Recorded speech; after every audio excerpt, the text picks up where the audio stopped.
पंछी मन का है विकल, मिले न पल भर चैन, साधन है परदेश में सावन भादों में। क्या बात। और हंसी खुशी और दुख में बहती अखियन धार, आंसू की ये रीत है धोते मन का खार।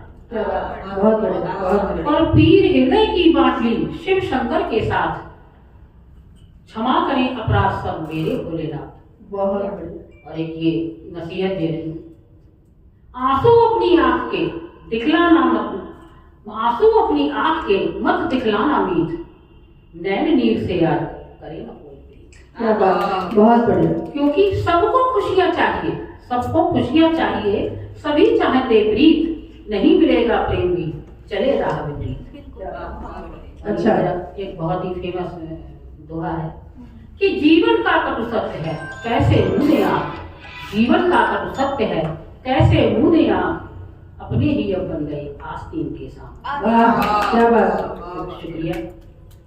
करना है तो तुम करो मीरा जैसा प्यार, गरल सुधा में हो गया मृत्यु भी लाचार। क्या बात। और ये मायके की दशा देखिए जब माँ नहीं रहती है तो, कि ढला ढला सूरज लगे, ढला ढला सूरज लगे, अलसाई सी सांझ, माँ बिन है अब मायका, माँ बिन है अब मायका, जो धरती वो पाँच। क्या बात। और एक मुक्त छंद में कविता प्रस्तुत करती हूँ, स्वागत है, स्वागत। जिसका शीर्षक है बसंत और हम स्त्रियां। बसंत तुम्हारा आना मुझे बहुत लुभाता है, बसंत तुम्हारा आना मुझे बहुत लुभाता है, तुम आते हो तो बहारों का जखीरा चला आता है। क्या बात। आह कितना मधुर है तुम्हारा आना बसंत, आह कितना मधुर है बसंत तुम्हारा आगमन, पूरा गुलिस्ता रंग बिरंगे फूलों से भर जाता है, चंपा चमेली गुलाब पीले रंग हजार, तुम्हारे आने से सोना चमन गुलजार हो जाता है। क्या बात। बहुत बढ़िया। और इस बसंत को मैंने स्त्रियों से लिया कि बसंत तुम इस मुगालते में मत रहना कि हम तुम्हारे ही सहारे हैं, बसंत तुम इस मुगालते में मत रहना कि हम तुम्हारे ही सहारे हैं। हम स्त्रियां गुलों में भी रह लेती हैं, हम स्त्रियां गुलों में भी रह लेती हैं, और समय के साथ गौर करना है कि समय के साथ शमशीरों पर भी चल लेती हैं। बसंत इस मुगालते में मत रहना। और एक जो कुदरत ने हमें सौंपी है, प्रसव पीड़ा को हम ही बार बार सह जाती हैं, प्रसव पीड़ा को हम ही बार बार सह जाती हैं, मजबूत है सिरासी भले ही गुलबदन कहलाती हैं। पतझड़ हमें क्या सताएगा, पतझड़ हमें क्या सताएगा, शम्मा सी जलती हैं, हर मौसम में हम खुश रह लेती हैं।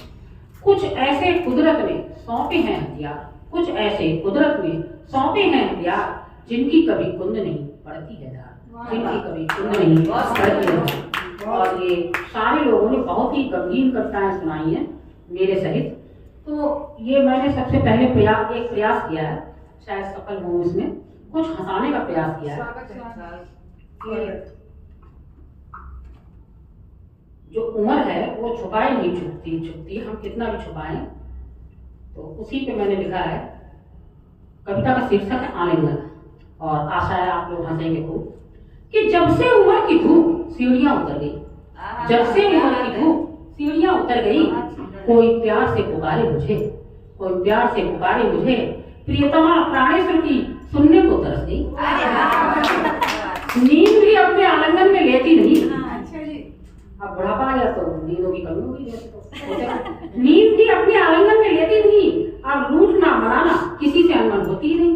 इतना सामंजस्य हो जाता है आते आते कि अब कोई कुछ करता ही नहीं है। सुनहरे सपनों के रथ पे सवार आते थे जो लुभाने राजकुमार, सुनहरे रथ के सवार आते थे जो लुभाने राजकुमार, उन ख्वाबों की नजरें बदल गई, जब से उम्र की धूप सीढ़ियां उतर गई। तो क्या करते हैं हम लोग अपनी उम्र को छुपाने के लिए, जैसे जैसे प्रौढ़ रजत के से चमकते गेसुओं को छुपाया, रजत से चमकते गेसुओं को छुपाया, अपनी उम्र को आधा करके बताया। मगर ये जो कलम है ना आपकी, ये गंभीरता बता देती कि आपकी उम्र क्या है। मगर मेरी कलम ने मेरे शब्दों का ऐसा रूप लिखा, मैं उम्र दराज हूँ सबको बताया। क्या बात। थोड़ा मन महसूस कर रह गई, जिंदगी और भी ज्यादा निखर गई, जब से उम्र की धूप सीढ़ियाँ उतरी क्या बात जब से बहुत बढ़िया बहुत बढ़िया। सीढ़ियाँ